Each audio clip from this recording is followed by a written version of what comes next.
Welcome to our channel पर नए हैं तो चैनल को ज़रूर सब्सक्राइब कर लीजिएगा। घटना चक्र का जो सीरीज चल रहा है उसी का ये सीरीज नंबर चौथा यानी टेस्ट नंबर चौथा है, जिसमें लगभग 50 क्वेश्चन साइंस का कराया जाएगा। जो आगामी बीपीएससी टीआरडी 4 होने वाला है, टीआरडी 4 में बहुत इंपॉर्टेंट है साइंस, इसलिए साइंस जरूर पढ़ के जाइएगा। और बीएसओ का जो अभी नोटिफिकेशन आया है, बीएसओ में 25 क्वेश्चन साइंस से रहेगा, तो उनके लिए बहुत इंपॉर्टेंट है, जरूर पढ़िएगा। बीएसएससी का एग्जाम भी आने वाला है, उनमें साइंस 25 क्वेश्चन रहेगा, उनके लिए भी इंपॉर्टेंट है। यानी जितने भी वनडे एग्जाम है उन सब के लिए इंपॉर्टेंट है और घटना चक्र से ही क्वेश्चन बनता है, ठीक है। तो जरूर पढ़ाइएगा, क्योंकि ये ऑल इंडिया जितने भी पीसीएस हुआ है वहीं से क्वेश्चन लिया गया है। चलिए अब हम लोग क्वेश्चन देखते हैं। और जो भी लोग चैनल पर नए हैं, चैनल जरूर सब्सक्राइब कर लीजिएगा। देखिए पहला क्वेश्चन है कि वर्षा की बूंद का गोलाकार आकृति का कारण क्या होता है। वर्षा का बूंद का जो गोलाकार होता है, ये सरफेस टेंशन यानी पृष्ठीय तनाव के कारण वर्षा की बूंद जो होता है वो गोलाकार होता है, ठीक है। और कहाँ कहाँ पूछा है, बीपीएससी में पूछा हुआ है, छत्तीसगढ़ का पीसीएस में और उत्तराखंड के पीसीएस के मेंस में पूछा हुआ है, ठीक है। अगला क्वेश्चन हम लोग देखते हैं। अगला क्वेश्चन वही है कि पानी के बूंद का गोलाकार होता है, क्यों होता है, तो पृष्ठीय तनाव के कारण होता है। अगला क्वेश्चन हम लोग देखते हैं। अगला क्वेश्चन है कि तेल जो होता है वो जल के तल पर फैल जाता है, इसका कारण क्या है, ये पूछ रहा है। तो इसका जो कारण है, वो जो तेल का तल का तनाव होता है पानी से कम होता है, यानी सरफेस टेंशन तेल का जो होगा वो पानी से कम होगा, इसीलिए इसका राइट आंसर ऑप्शन डी होगा, ठीक। अगला क्वेश्चन है कि मिट्टी के तेल पानी के ऊपर इसलिए होता है, क्यों होता है, क्योंकि उसका घनत्व पानी के घनत्व से कम होता है। यानी तेल, एक तरफ मिट्टी हो गया और एक तरफ तेल, तो जो तेल का घनत्व होता है ना, घनत्व वो अकॉर्डिंग टू मिट्टी इससे कम होता है, इसीलिए, ठीक है। तो इसका राइट आंसर ऑप्शन बी होगा, ठीक, option B is right answer. अगला क्वेश्चन है कि साबुन के बुलबुले के अंदर का जो दाब होगा वो कितना होगा। तो साबुन का जो बुलबुला होता है, बुलबुला बनता है, उसके अंदर का दाब जो होगा, जो वायुमंडलीय दाब है इससे अधिक होगा। यानी वायुमंडल का जो दाब हमारे ऊपर बनता है, इससे अधिक जो साबुन के बुलबुले हैं इसके अंदर दाब होता है। तो इसका राइट आंसर कौन सा, इसका राइट आंसर ऑप्शन ए हो जाएगा। अगला क्वेश्चन देखते हैं।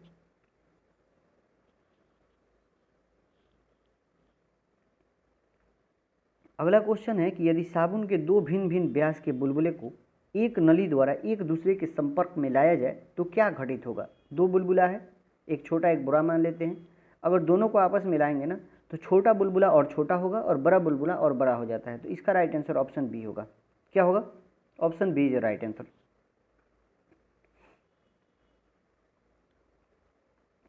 अगला क्वेश्चन है कि हाइड्रोजन से भरा हुआ गुब्बारा पृथ्वी के स्थल से छोड़ा जाता है, वायुमंडल में ऊंचाई पर जाने से क्या होगा, ये क्वेश्चन है। तो गुब्बारे के जो अमाप होता है उसमें वृद्धि हो जाएगा, क्या होगा, गुब्बारे के अमाप में वृद्धि होगा। तो इसका राइट आंसर कौन सा होगा, राइट आंसर ऑप्शन सी होगा। ऐसा क्यों होगा कि जो वायुमंडल की ऊंचाई पर जाने पर जो होता है ना, वायु का क्या होगा, वायु का घनत्व कम होगा, और जब वायु का घनत्व कम होगा तो गुब्बारे का अमाप में वृद्धि हो जाएगी। तो इसका राइट आंसर ऑप्शन सी हो जाएगा। आईएएस के प्री में क्वेश्चन पूछा हुआ है, ठीक है। अगला क्वेश्चन देखते हैं हम लोग 10 नंबर। 10 नंबर क्वेश्चन है कि जब किसी साबुन के बुलबुले को आवेशित किया जाता है तो निम्नलिखित में से क्या घटित होता है। साबुन के बुलबुले को आवेशित किया जाता है ना, तो उसकी त्रिज्या बढ़ जाती है, क्या होता है, उसकी त्रिज्या बढ़ जाती है। तो इसका राइट आंसर जो होगा वो ऑप्शन ए होगा। अगला हम लोग क्वेश्चन देखते हैं। अगला क्वेश्चन भी आईएएस प्री से लिया गया है कि एक ही पदार्थ से बने 4 तार जिनकी बीमा नीचे दी गई है, अलग अलग बार एक ही भार से खींचे जाते हैं, तो उनमें से किस में अधिक वृद्धि होगी, ये बोल रहा है, धैर्य वृद्धि होगी, यही बात कर रहा है। तो किस में वृद्धि होगी, जो सबसे ज़्यादा लंबा होगा ना उसमें वृद्धि होगा, लंबा सबसे ज़्यादा होगा और मोटा कम होगा। तो सबसे लंबा कौन है, 3 मीटर, मोटाई भी कम है। तो इसका राइट आंसर कौन सा हो जाएगा, 3 मीटर लंबा और इतना मीटर वाला था, ठीक है। अगला क्वेश्चन देखते हैं।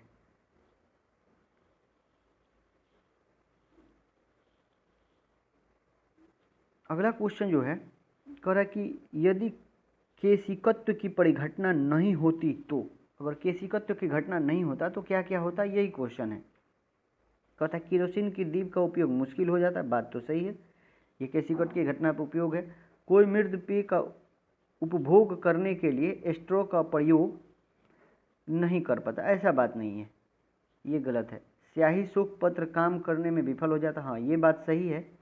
आगे है कि बड़े पेड़ जिन्हें हम अपने चारों ओर देखते हैं पृथ्वी पर नहीं उगते, ये भी बात सही है क्योंकि ये भी केशिकत्व पे ही काम करता है, क्योंकि जो पानी जड़ खींचती है वो केशिकत्व के कारण ही ऊपर तक पहुंचता है। ठीक है, तो 1, 3 और 4 राइट आंसर कौन सा हो जाएगा? राइट आंसर जो होगा ऑप्शन बी हो जाएगा। ठीक है, ऑप्शन बी। अगला क्वेश्चन हम लोग देखते हैं। अगला क्वेश्चन है आईएएस प्री का ही है कि निम्नलिखित में से किस एक के लिए केशिकत्व एकमात्र कारण नहीं है? कौन सा इसमें से ऐसा है जो केशिकत्व ही एक कारण नहीं है, ये बात कर रहा है। और ये हो जाएगा कि पौधों की जड़ों से जल इसके पर्ण समूह की ओर बढ़ना। ठीक है, तो राइट आंसर कौन सा? Right answer option D. अगला क्वेश्चन देखते हैं। अगला क्वेश्चन है कि बत्ती वाले स्टोव केरोसिन की बत्ती का ऊपर चढ़ने का कारण क्या है? क्या है? तो इसका ऊपर चढ़ने का कारण जो होता है वो पृष्ठीय तनाव होता है। क्या होता है? पृष्ठीय तनाव के कारण ही ऊपर चढ़ता है। तो राइट आंसर कौन सा? ऑप्शन सी होगा। अगला क्वेश्चन है कि एक केश नली में जल की अपेक्षा एक तरल अधिक ऊंचाई तक चढ़ता है, इसका कारण क्या है? जो केश नली एक पाइप होती है। ठीक है, एक बारीकी सी पाइप होती है, एक बारीकी छिद्र होता है। ठीक है, तो यही बोल रहा है कि एक केश नली में जल की अपेक्षा एक तरल मतलब तरल लिक्विड चीज़ का बात कर रहा है, अधिक ऊंचाई तक चढ़ता है। इसका कारण है क्या है, ये पूछ रहा है। तो इसका कारण क्या है कि तरल का जो होता है ना पृष्ठीय तनाव जल की अपेक्षा ज़्यादा होता है। तो पृष्ठीय तनाव जिसका ज़्यादा वो केश नली में सबसे ऊपर जाएगा। ठीक है, अगला क्वेश्चन हम लोग देखते हैं। अगला क्वेश्चन है कि जब किसी झील की तली से उठकर वायु बुलबुले ऊपरी सतह तक आएगा तो उसका आकार क्या होगा? कोई भी झील के अंदर, ये अगर झील है और इसके अंदर एक बुलबुला है, ये अगर ऊपर आएगा तो उसके आकार में क्या परिवर्तन होगा, यही क्वेश्चन है। तो उसका आकार बढ़ जाएगा। क्यों बढ़ जाएगा? वायु के अंदर है तो इसके दाब ज़्यादा लग रहा है। अभी अगर बाहर आ रहा है तो दाब घटेगा, तो दाब अगर घटेगा तो आयतन बढ़ेगा। दाब घटने से आयतन बढ़ता है तो क्या हो जाएगा? बढ़ जाएगा। तो राइट आंसर कौन सा हो जाएगा? ऑप्शन ए होगा। अगला क्वेश्चन है कि हवाई जहाज से यात्रा करते समय पेन की स्याही निकल जाती है। क्यों निकलती है? निकलने का कारण है वायु दाब में कमी होना।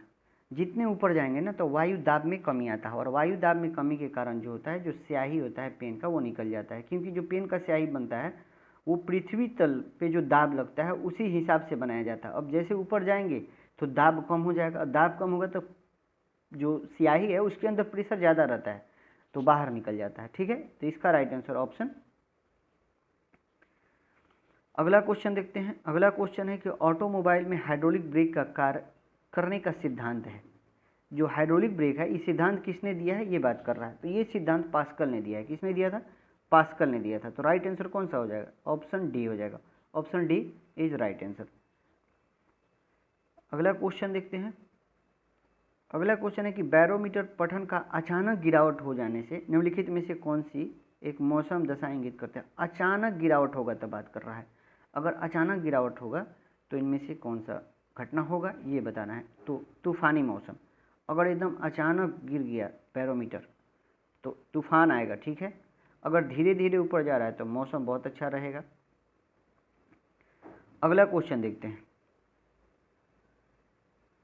अगला क्वेश्चन देखिए, नीचे दिए गए 4 छिद्र वाले एक फव्वारे का चित्र को ध्यान से देखिए। यहाँ पे 4, 3, 2, 1 दिया गया है, सब छिद्र है। ठीक है, अब देखिए क्वेश्चन क्या कह रहा है। क्वेश्चन कह रहा है कि फव्वारे का कौन सा छिद्र पानी की अधिकतम दूरी तक फेंका जाएगा।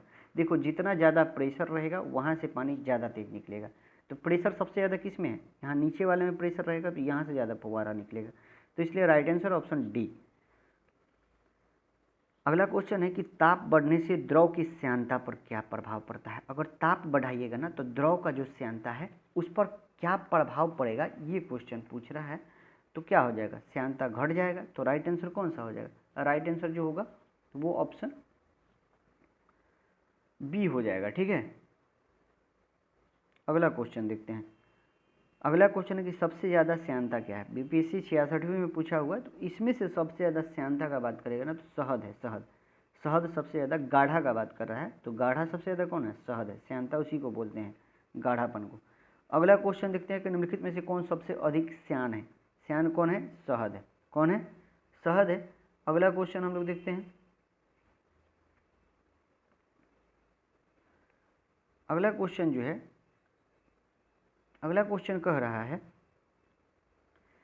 कि ताप में वृद्धि के साथ ग्लिसरीन की श्यानता बढ़ जाती है, कथन ए है। कथन आर कह रहा है कि ताप में वृद्धि अणुओं की गतिज ऊर्जा को बढ़ा देती है।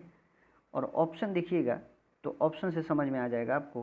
देखो, ताप में वृद्धि के साथ बोल रहा है कि ग्लिसरीन की श्यानता बढ़ जाती है, बात जो गलत है। ताप में वृद्धि से अणुओं की गतिज ऊर्जा बढ़ जाती है, ये बात सही है। तो इसमें से ए गलत और आर सही, ए गलत और आर सही है। तो राइट आंसर कौन सा हो जाएगा? राइट आंसर जो हो जाएगा वो ऑप्शन डी हो जाएगा, क्योंकि ग्लिसरीन की श्यानता बढ़ेगी नहीं, घट जाएगी। ठीक है, अगला क्वेश्चन देखते हैं। अगला क्वेश्चन है कि कड़े जाड़े में झील की सतह हिमशीत हो जाती है, यानी बर्फ जम जाता है, किंतु उसके तल में जल द्रव अवस्था में बन रहता है, यानी उसके अंदर जो तल है उसमें द्रव में रहता है, यानी पानी रहता है। यह किस कारण होता है, ये पूछ रहा है। इसका कारण जो है कि जल की जो सघनता होती है वो 4 डिग्री पर अधिकतम होती है। तो जल का घनत्व जो होता है वो 4 डिग्री पर सबसे ज़्यादा होता है। तो घनत्व ज़्यादा होता है 4 डिग्री पर, इसलिए ऐसा होता है। ठीक है, अगला क्वेश्चन हम लोग देखते हैं। अगला क्वेश्चन है कि शीतकाल में जब झील की ऊपरी सतह का पानी बर्फ में बदल जाता है, फिर भी जलीय जंतु जीवित रहते हैं। क्यों रहते हैं? क्योंकि रहते हैं पानी का घनत्व 4 डिग्री पर जब सबसे अधिक होता है, जिससे बर्फ की ऊपरी सतह के नीचे पानी रहता है। ठीक है, तो इसका राइट आंसर कौन सा हो जाएगा? राइट आंसर ऑप्शन डी हो जाएगा। जब 4 डिग्री पर पानी रहता है ना, तो घनत्व ज़्यादा होता है। घनत्व ज़्यादा रहेगा तो पानी जो हो जाएगा वो नीचे चला जाएगा, ऊपर जो पानी आएगा वो बर्फ बन जाएगा। ठीक है, अगला क्वेश्चन है कि अगला क्वेश्चन क्या है कि बर्फ जमी झील के अंदर मछलियाँ जीवित रहती है। बर्फ जमी झील है, ये झील है, मछलियाँ जीवित रहती है। क्यों रहती है ये बोल रहा है, क्योंकि झील की तली में जल नहीं जमता है। ठीक है, अगला क्वेश्चन देखते हैं। अगला क्वेश्चन है कि वस्तु की मात्रा बदलने पर अपरिवर्तित रहेगा। अगर किसी वस्तु की मात्रा बदलिएगा तो क्या अपरिवर्तित रहता है, ये पूछ रहा है। तो घनत्व, क्या घनत्व अपरिवर्तित रहेगा? तो राइट आंसर जो होगा ऑप्शन डी होगा। क्या होगा? Option D is a right answer. अगला क्वेश्चन क्या है? अगला क्वेश्चन है कि जल के आयतन में क्या परिवर्तन होगा यदि ताप 9 डिग्री सी से गिरकर 3 डिग्री सेंटीग्रेड कर दिया जाए? तो आयतन तो पहले घटेगा, बाद में आयतन बढ़ेगा। तो इसका राइट आंसर क्या होगा? Option C is a right answer.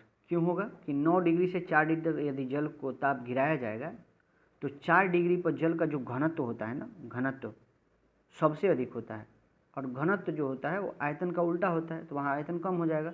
अब 4 डिग्री पर घनत्व बढ़ने पर आयतन तो घटेगा ही, लेकिन अगर 4 डिग्री से हम नीचे जाएंगे तो क्या हो जाएगा? बर्फ़ के जमने की प्रक्रिया हो जाएगी। जब बर्फ़ जमेगा तो घनत्व कम हो जाएगा, तो घनत्व कम होगा तो आयतन बढ़ जाएगा। ठीक है, अगला क्वेश्चन देखते हैं 31 नंबर।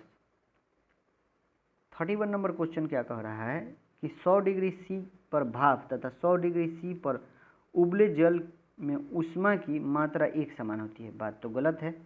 बर्फ के संलग्न गुप्त ऊष्मा और जल की वाष्प गुप्त ऊष्मा बराबर होती है, ये भी बात गलत दिया गया है।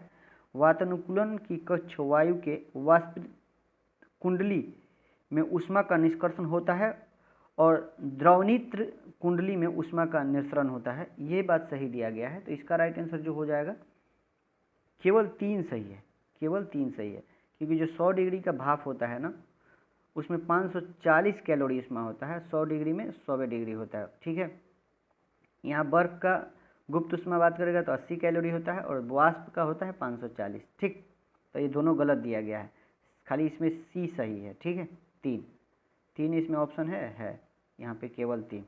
अगला क्वेश्चन देखते हैं कि जल का अधिकतम घनत्व होता है। जल का अधिकतम घनत्व होता है ये पूछ रहा है, और किस पर होता है ये जानना है हमको। तो जल का अधिकतम घनत्व यहाँ पे हमको क्या दे दिया है? केल्विन पैमाने में।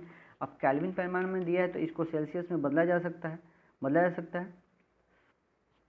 तो देखो 4 डिग्री पर ही तो जानते हो कि 4 डिग्री सेंटीग्रेड पर अधिकतम होता है, तो 4 डिग्री पर इसका केल्विन में बदलने का थी है सूत्र है के बराबर सी प्लस 273।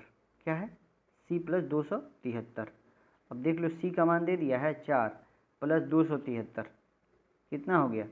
277 केल्विन। तो 277 केल्विन कहाँ है? 277 केल्विन इसका राइट आंसर हो जाएगा। ठीक है, अगला क्वेश्चन देखते हैं कि यदि किसी गैस का आयतन 27 डिग्री सेंटीग्रेड पर संपीड़ित मूल का आधा रह जाता है तो उसे किस ताप पर गर्म किया जाए कि पुनः मूल आयतन प्राप्त कर ले। तो कितना पर करेंगे तो ये 327 डिग्री हो जाएगा, ठीक है, 327 डिग्री।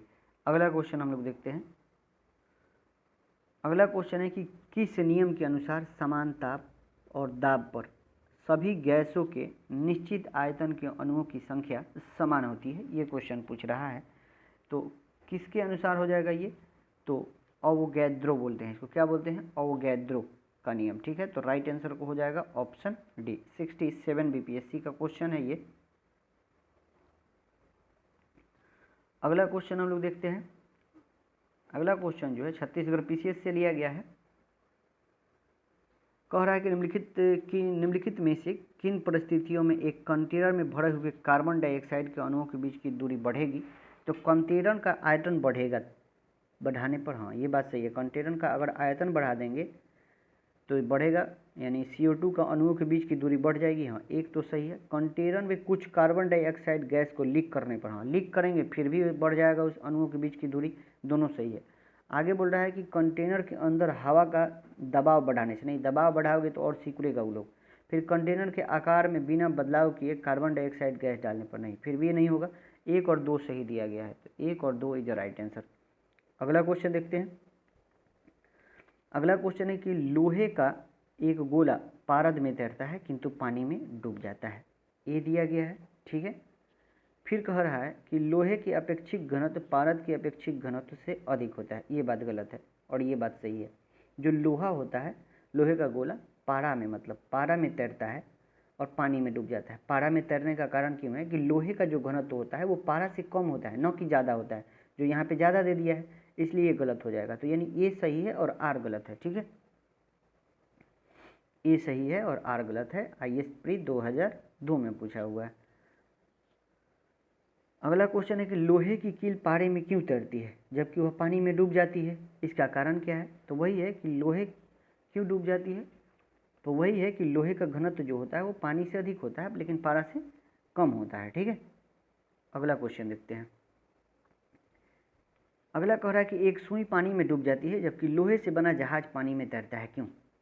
इसका कारण यह है कि सुई की अपेक्षित घनत्व जो उसके द्वारा हटाए हुए पानी की अपेक्षित घनत्व से अधिक होता है। कारण यही है, यानी जो जहाज होता है, जहाज जब समुद्र में घुसता है तो जितना पानी वो हटाता है ना, उसके ऊपर जितना वजन रहता है उससे ज़्यादा पानी वो नीचे हटा देता है, इसलिए वो डूबता नहीं है, ठीक है। अगला क्वेश्चन देखते हैं कि लोहे की सुई पानी की सतह पर किस कारण तैरती है। लोहे की सुई पानी में तैरती है और किस कारण तैरेगी, ये पृष्ठीय तनाव के कारण। किसके कारण, पृष्ठीय तनाव के कारण तैरती है। अगला क्वेश्चन देखते हैं कि जब कुएं से पानी की बाल्टी को ऊपर खींचते हैं तो हमें महसूस होता है कि बाल्टी क्या होगा, बाल्टी जब होता है पानी की सतह से ऊपर आएगी तो भारी हो जाएगा, ठीक है। ये आर्किमिडीज के सिद्धांत, प्लवन सिद्धांत है, उसी पर आधारित क्वेश्चन है, ठीक। अगला क्वेश्चन देखते हैं। अगला है कि एक भारहीन गुब्बारे में 200 ग्राम जल भरा गया है तो इसका जल में भार क्या होगा। भारहीन गुब्बारा जिसमें 200 ग्राम जल भरा गया है, अब जल के अंदर इसका भार क्या होगा ये बोल रहा है। तो 200 ग्राम जल भरे हो, अंदर डालोगे तो 200 ग्राम ये पानी हटाएगा, तो 0 ग्राम हो जाएगा, शून्य। इसका राइट आंसर कौन सा होगा, राइट आंसर जो होगा वो ऑप्शन ए होगा, ठीक है। अगला क्वेश्चन हम लोग देखते हैं। अगला क्वेश्चन है कि बादलों के वायुमंडल में तैरने का कारण है उनका कम क्या होता है, उनका जो कम होता है घनत्व, घनत्व कम रहता है इसलिए तैरते हैं।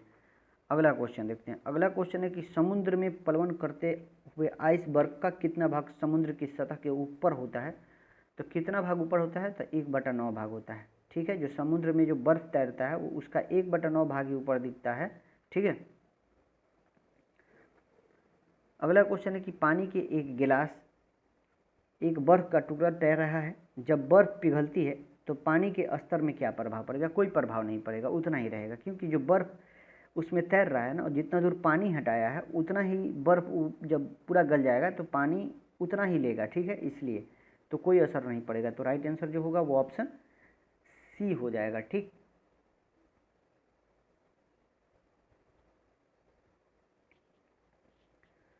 अगला क्वेश्चन है कि बर्फ का एक टुकड़ा पानी से लबालब भरे बीकर में तैर रहा है। जब पूरी बर्फ पिघल जाएगा तब क्या होगा? पानी का स्तर वही रहेगा, ठीक है, कोई इसमें जल का स्तर नहीं बदलेगा, इसलिए राइट आंसर ऑप्शन डी हो जाएगा। ये 67 बीपीएससी में पूछा हुआ है। क्यों नहीं होता है? जो ये आर्किमिडीज का सिद्धांत होता है उसी पे काम करता है। ये वस्तु अपने भार के बराबर ही द्रव का स्थान घेरती है, अतः आयतन में कोई परिवर्तन नहीं होता है, ठीक है। अगला क्वेश्चन है कि पानी के 4 डिग्री सेंटीग्रेड पर शरीर तैरता है, यदि तापमान 100 डिग्री हो जाए तो क्या होगा? तो शरीर डूब जाएगा। क्या होगा? तो शरीर डूब जाएगा। तो इसका राइट आंसर कौन सा हो जाएगा? राइट आंसर जो हो जाएगा ऑप्शन ए हो जाएगा, क्योंकि पानी का जो घनत्व हो जाएगा वो शरीर की अपेक्षा कम हो जाएगा, तो शरीर डूब जाएगा। अगला क्वेश्चन देखते हैं कि समुद्र में नदी की अपेक्षा तैरना आसान होता है, क्यों होता है? समुद्र में तैरना आसान होता है, क्यों आसान होता है ये पूछ रहा है। और ये जो होता है, तो समुद्र का जल होता है वो नमकीन होता है, कारण यही है। अगला क्वेश्चन देखते हैं। अगला क्वेश्चन है कि एक पिंड का अधिकतम भार निम्नलिखित में से किस पर होगा? पिंड का अधिकतम भार का बात कर रहा है, तो हाइड्रोजन। कहाँ? हाइड्रोजन। तो राइट आंसर ऑप्शन सी। अगला क्वेश्चन जो है कि जब कोई जहाज नदी से सागर में घुसता है, कोई भी जहाज अगर नदी से सागर में घुसता है तो क्या होता है? क्या होगा? वो थोड़ा सा ऊपर उठ जाता है। क्या होता है? कुछ ऊपर उठता है। तो इसका राइट आंसर जो होगा वो ऑप्शन